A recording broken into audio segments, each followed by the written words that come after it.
ETF index mutual funds నేర్చుకుని stock మార్కెట్లో రాణించాలనుకుంటున్నారా? వెంటనే ఈ నెంబర్కి కాల్ చేయండి. నీకు కూడా దసరా పండుగ శుభాకాంక్షలు జయ. సుమన్ టీవీ ప్రేక్షకులందరికీ దసరా పండుగ శుభాకాంక్షలు. మరి పండుగ యొక్క విశిష్టత ఏటా వచ్చే పండుగ ఏటా చెప్పుకుంటాం, ఏటా కొత్తదనమే. కాకపోతే ఒక 3 సంవత్సరాలు మనం అంతా నిశ్శబ్దంగా ఉండిపోయాం, చేసుకోలేకపోయాం. ఈ సంవత్సరం అన్ని బాగా ఉత్సాహంగా చేసుకుంటున్నాం కదా రమ్మ. నిరుడు కూడా చేసుకున్నాం. నిరుడు కూడా, కానీ నిరుడుతో పోల్చుకుంటే నిరుడు నిరుడు కూడా చిన్న మళ్ళీ భయం ఉంది, కొంచెం భయం ఉంది. ఇంకొక వేవ్ అని భయం భయపడ్డాం. ఉంది. ఈసారి అది కూడా లేదు, హ్యాపీగా చేసుకుంటున్నాం. హ్యాపీగా చేస్తాం. అన్ని పండుగలు మన వినాయక చవితి ఘనంగా నిర్వహించుకున్నాం అన్ని చోట్ల. అవును, నిమజ్జనోత్సవం బ్రహ్మాండంగా చేసాం. అన్ని ఈ సంవత్సరం భయపు తెర లేదు, భయం నీడల్లో అడుగులేయటల్లా మనం హాయిగా విశ్వమనం అంతా మందేనన్న ఉత్సాహంలో ఉన్నాం. దసరా పండుగ ప్రతి సంవత్సరము వచ్చేదే అయినా కూడా ప్రతి సంవత్సరము ఏదో ఒక కొత్తదనం, ఒక కొత్త విషయం ఇప్పటిదాకా పండగ చేయని వాళ్ళు చేసుకోవటం, తెలియని వాళ్ళు తెలుసుకోవటం, ఈ పండుగతోటైనా కొత్త జీవితం ప్రారంభించాలని భావించడం, అలాంటివి ఎన్నో కనిపిస్తాయి. మానవుల్లో ఉండేటువంటి దశ గుణాలని హరించేది దుర్గుణాలని. 10 అవయవాలతో మనిషి చేసేటువంటి రకరకాల దుష్కృత్యాలు మనవి. 5 జ్ఞానేంద్రియాలు, 5 కర్మేంద్రియాలు, మొత్తం 10. ఈ 10తోటి మనం ఏవేవో తప్పులు చేస్తాం. వాటన్నిటినీ హరిస్తుంది ఈ పూజ. మామూలుగా కూడా మనం గాయత్రి మంత్రం అవి చదువుకునేటప్పుడు ఒక విచిత్రమైన మాట చెప్తారు, యదహ్నాత్ కురుతే పాపం తదహ్నాత్ పరిముచ్యతే అని. ఏ రోజు చేసిన పాపం ఆ రోజే పోతుంది గాయత్రి చేస్తే. రాత్రి చేసిన పాపం రాత్రే హరిస్తుంది. అట్లా ఈ 10 అవయవాలతోటి మానవులు చేసే రకరకాల తప్పులని తెలిసి తెలియక కావాలనే చేయక్కర్లా, జరిగిపోతూ ఉంటాయి. మన జీవన క్రమంలో ఎన్నో జరుగుతాయి. వాటన్నిటినీ మనం పోగొట్టుకోగలుగుతాం ఈ 10 రోజులు కనుక మనం అమ్మవారిని అర్చిస్తే. 10 రోజులు అంటే మొదటి 9 రోజులని నవరాత్రులుగా చెప్పుకుంటాం కదా. విశేషంగా ప్రతి సంవత్సరము 4 నవరాత్రులు చెప్తాం. 2 విశేష నవరాత్రులు మనం చేసుకునేవి, 2 గుప్త నవరాత్రులు అంటారు. ఒకటి వసంత నవరాత్రులు, రెండోది శరన్నవరాత్రులు మనం ప్రముఖంగా చేసుకుంటాం. మిగిలినవి ఉపాసనా పరులు చేసుకునేవి. అది అసలు మన అంత చెప్పుకునే విషయం కాదు, ఏదో మాట వరుసకి చెప్పాం కానీ అంత అందరూ చేసేది కాదు. కానీ భారతదేశం అంతా చేసుకునే 2 ప్రఖ్యాత నవరాత్రులు ఏంటంటే, ఒకటి శ్రీరామనవమి ఉత్సవాలు, దసరా, శరన్నవరాత్రులు. ఈ శరన్నవరాత్రులలో అమ్మవారి అనుగ్రహం మెండుగా లభిస్తుందని, తర్వాత ఋతువులు మారటం వల్ల ఈ ఋతువులు రేపు రాబోయే ఋతువులలో మనకి రాబోయే అనారోగ్యాలు, రాగలిగే కష్ట నష్టాలు, రకరకాల గ్రహబాధలు, వీటన్నిటి నుంచి విముక్తి పొందటం కోసం ఈ 9 రోజుల పాటు మనం అమ్మని సశాస్త్రీయంగా ఎట్లా చెప్పబడిందో అట్లా, లేదా మనకి చేతనైనంత ఎలా కుదిరితే అట్లా అర్చన చేసుకుంటే తర్వాత కాలంలో వచ్చే సమస్యల నుంచి మనం సులువుగా బయటపడగలుగుతాం. అవునండి. ఏదైనా ఒక మనిషిని 10 రోజుల పాటు మనతో పాటు ఉంచుకుంటే వాళ్ళు మనకు అలవాటు అవుతారు. అది అమ్మని వాళ్ళు మనకు అలవాటు అవుతారు. తర్వాత వాళ్ళు వాళ్ళ పక్కన అయిపోయినా వాళ్ళు ఉన్నారన్న ధైర్యంతో మనం నడిచేస్తాం. ఆ ధైర్యం కోసమే ఇలాంటి పద్ధతులు మనకి ఏర్పరిచి పెట్టబడ్డాయి. నిజానికి ఇది ఖగోళ శాస్త్రం ప్రకారం ఆకాశంలో జరిగే నక్షత్ర గమనాలని బట్టి ఇది నిర్ధారించారు ఈ పండగని. ఖగోళాన్ని ఎవరు చూస్తారు? అదే కదా, ఆకాశం చూసి ఆలోచించే నాదుడేడు ఇప్పుడు ఎవరో చాలా కొద్ది మంది.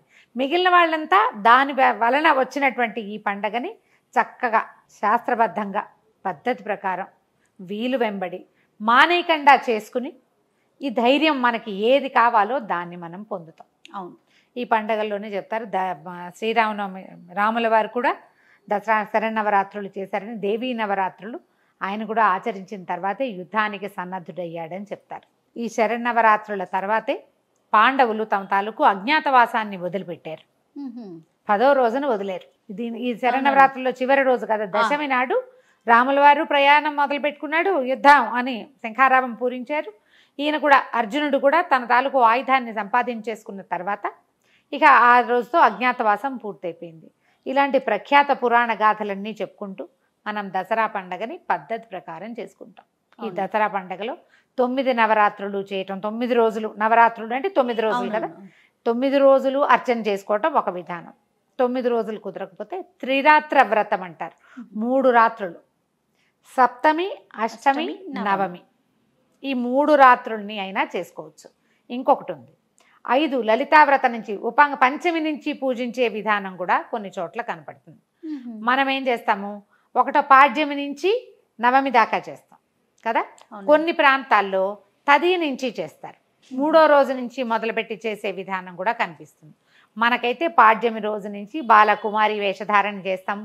బోల్డని రకరకాలు చేసుకోవచ్చు. ఈ 10 రోజుల్లో పొద్దున 2 పూట్ల అర్చన చేసుకోవటము, 2 పూట్ల అమ్మవారిని ఏదైనా ప్రార్థన చేసుకోవటము, ప్రతిరోజు రోజుకొక రంగు వస్త్రాన్ని అమ్మకి సమర్పించడం, రోజుకొక నైవేద్యాన్ని సమర్పించడం, దేవాలయాల్లో ప్రతిరోజు అమ్మవారి తాలూకు ఏ అవతారం వస్తుందో ఆయా అవతార తాలూకు వలయింపు, అమ్మవారిని అలంకరణ చేయటం.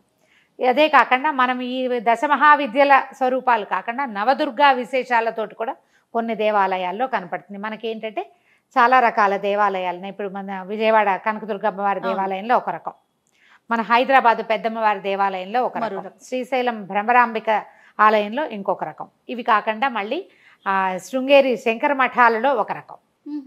వాళ్ళ పద్ధతుల్లో చిన్న చిన్న తేడా ఉంటుంది. ఏ తేడా ఉన్నా చివరికి మనం పూజించేది అమ్మనే.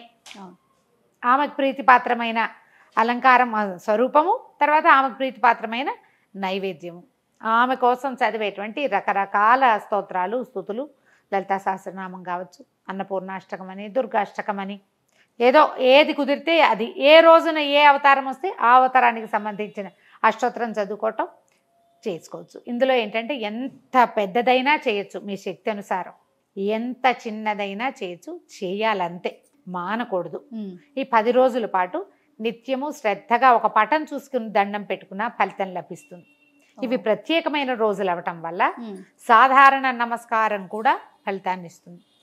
పెద్దగా నైవేద్యాలు లేకపోయినా ఒక పండో ఓ ఫలమో నైవేద్యం పెట్టడం, ఏదో ఒక దేవాలయానికి వెళ్ళి అవకాశం వెంబడి దర్శనం చేసుకోవటం, ఇలా ప్రత్యేకమైన ఈ రోజుల్లో కనుక పూజ చేసుకుంటే మిగిలిన రోజుల్లో సంవత్సరం అంతా చెయ్యలేకపోయినా కూడా ఈ రోజుల్లో చేసిన ఫలితమైనా మనని కొంత కాపాడుతుంది. ఇది దొరుకుతుంది. ముందు మనకు రేపొద్దున వచ్చే సమస్యలకి సమాధానం కావాలి కదా ఏదైనా, దానికి సమాధానంగానే మనం దసరా పండుగను చేసుకుంటాం. కొన్ని చోట్ల బొమ్మల కొలువులు పెడతారు, కొన్ని ప్రాంతాల్లో కనిపిస్తుంది, అందరూ పెట్టరు. కొన్ని ప్రాంతాల్లో ప్రత్యేకంగా దసరాకే బొమ్మల కొలువు ఉంటుంది. ఆ బొమ్మల కొలువులు పెట్టుకోవచ్చు. మన ఇంట్లో ఉంటే పెట్టచ్చు, లేకపోతే పక్క వాళ్ళు ఎవరైనా పిలిచి వాళ్ళ ఇంటికి పేరెంటానికి వెళ్ళి చూసి రావచ్చు. ఎలా కుదిరితే అట్లా చేసుకోండి. తెలంగాణ ప్రాంతంలో ఈ రోజుల్లో బతుకమ్మను కూడా ఉత్సవాలు జరుపుతారు. బతుకమ్మ అలంకరణలు, తర్వాత బతుకమ్మ ఆడటము, పాడటం, పూజా విధానం అది నడుస్తుంటుంది. చిత్రంగా 2 ఒకేసారి అవుతాయా? ఇది పూర్తిగా సమంత్రకంగా జరిగేదేమో దేవీ నవరాత్రులు. అవును. ఏ మంత్రము లేని పూజా విధానము బతుకమ్మది. మంత్రం లేదు, అవును, ఆమెను అలంకరించటము, నువ్వు ఉన్నావని నమ్మడమే, అంతే. ఒక కాస్మిక్ ఎనర్జీలో ఈ మనకి మొత్తం విశ్వశక్తిలో ఒక శక్తి, విశ్వం మొత్తం ప్రపంచం అంతా ఒక శక్తి అయితే దాంట్లో ఉండే కదలికే శక్తి. ఒకటి కాస్మిక్ ఎనర్జీ, రెండోది డైనమిక్ ఎనర్జీ అంటారు. ప్రపంచం పరమేశ్వరుడైతే అందులో కదలిక కలిగినదే శక్తి అమ్మవారు. ఆ కదులుతున్న శక్తిని ఇలా మనం నిత్యము అర్చన చేసుకునే అవకాశాన్ని 10 రోజులు ప్రతి వాళ్ళు ఉపయోగించుకోవాలి. చిన్న పూజా విధానమైన శ్రద్ధగా చేయండి. వర్జనీయ పదార్థాలు తినద్దు, దుర్వ్యసనాలకి వెళ్ళద్దు, పోట్లాటలు గొడవలు కొట్లాటలకి పోవద్దు. అదేదో చెయ్యాలని పోట్లాడుకోవద్దు, ఏదో ఒకటి చేయటం కోసం ప్రయత్నం చేసుకోవాలి. సాధ్యమైనంత సాత్వికమైన ధోరణితోటి ఈ 10 రోజుల పూజని చక్కగా జరుపుకుని, పండుగలాగా జరుపుకుని సంతోషంగా ఉండటానికే ఇలా సంవత్సరంలో ఒక్క 10 రోజుల పాటు అందరికీ అవకాశం లభిస్తుంది. రమగారు, మీరు ఎప్పుడు అంటూ ఉంటారు కదా, పదే ప్రతి సంవత్సరం మాట్లాడుకుంటున్నాం మనం అనేసి. ఎన్నిసార్లు మాట్లాడుకున్నానండి. కొత్తగా చూసే వాళ్ళకి, పిల్లలకి ముఖ్యంగా మన సనాతన సాంప్రదాయాలు అలవాటు తెలియాలి, తరువాత వాళ్ళు చేసుకోవటానికి కానీ పాటించడానికి కానీ ఇది ఒక ఉదాహరణగా ఉండాలనే ఒక ముఖ్య ఉద్దేశమేనండి. అది మీ ద్వారా చెప్పించటం. ఎప్పుడు అదే ఆలోచన చేస్తాం కదా జయ. ఇప్పుడు ఇది ఇంత పెద్ద పండుగ, తల్లులు లలితా శాస్త్రాలు అవి ఇవేవో చదువుకుంటారు. పిల్లలతో కూడా ఒక శ్లోకం నేర్పించండి. 3-4 ఏళ్ల వయసు వస్తే ఈ దసరా పండుగ సందర్భంగా అమ్మాయిలకి అబ్బాయిలకి కూడా ఒక మంచి శ్లోకం నేర్పించి అమ్మవారికి సంబంధించింది ప్రతిరోజు ఈ 10 రోజులు చెప్పించండి. స్కూళ్ళకి సెలవులే కదా. అవునండి. స్కూల్ హైరాణ లేదు, లేట్గా లేస్తారు. లేచాక చకచక మీరు పూజ చేసుకుంటుంటారు. వాళ్ళు స్నానం చేసేసి వచ్చి అమ్మవారి దగ్గర నిలబడి ఒక దండం పెట్టుకో, ఈ శ్లోకం చెప్పు. పిల్లల్ని కూడా ఈ పూజలో భాగస్వాములు చేయండి. మన సనాతన ధర్మంలో ఎప్పుడు కూడా గురు పరంపరగానే మనకి మొత్తం విషయాలన్నీ వచ్చినాయి. అవును. ఇదివరకు ప్రింట్ మీడియాలు అవి లేవు కదమ్మా, ప్రింట్స్ లేవు కదా, ఎట్లా వెళ్ళినాయి? గురువుల దగ్గర నుంచి శిష్యులకి, శిష్యుల దగ్గర నుంచి వాళ్ళ శిష్యులకి, అమ్మల దగ్గర నుంచి మనకి చూడు తాతమ్మల దగ్గర నుంచి అమ్మమ్మలకి, అమ్మమ్మల నుంచి అమ్మకి, అమ్మ నుంచి మనకి, మన నుంచి మన పిల్లలకి, రేపటి తరానికి మన పద్ధతులు, మనం పూజ చేసుకునే విధానము, మనం ఏం చేయాలి అసలు ఈ రోజుల్లో, ఏమిటి దీని ప్రత్యేకత, ఈ సమయంలో చేయటం వల్ల వచ్చేది ఏమిటి అనేది మనకి మనం ఆకలింపు చేసుకోవాలి, పిల్లలకి నేర్పించాలి. చేయ ఇలా పెద్ద పెద్ద పండుగలు వచ్చినప్పుడు తినడం, తాగటం, తిరగటం, సెలవులు ఎంజాయ్ చేయడానికి వచ్చాయని అనుకో, ఇది ఉపాసనా కాలంగా భావించండి. ఎంజాయ్ కూడా చేయండి మధ్యాహ్నాలు, అంతే. ఉదయాస్తమానాలలో తప్పకుండా అమ్మని అర్చించండి, పూజించండి, నమస్కరించండి. కనీసం అంత మాత్రమైన ఏదో ఒకటి చేయండి. మనకి అవకాశం ఏంటంటే ఏ పక్కన దేవాలయానికి వెళ్ళినా చక్కటి దర్శనం లభిస్తుంది, అవునవును, ప్రసాదం లభిస్తుంది, ఇవాళ ఈ అవతారము అని తెలుస్తుంది. అది తెలుసుకునే అవకాశం ఉంది కదా, ఎక్కడో ఒక చోట కాదు, ఈ ఊరూరా మొత్తం అన్ని దేవాలయాల్లోనూ దసరా పండుగ నిర్వహిస్తారు. రైట్. ఇందులో పిల్లల్ని కూడా ఇన్వాల్వ్ చేయాలి. రైట్ రామగారు, నమస్తే. నమస్తే జయ.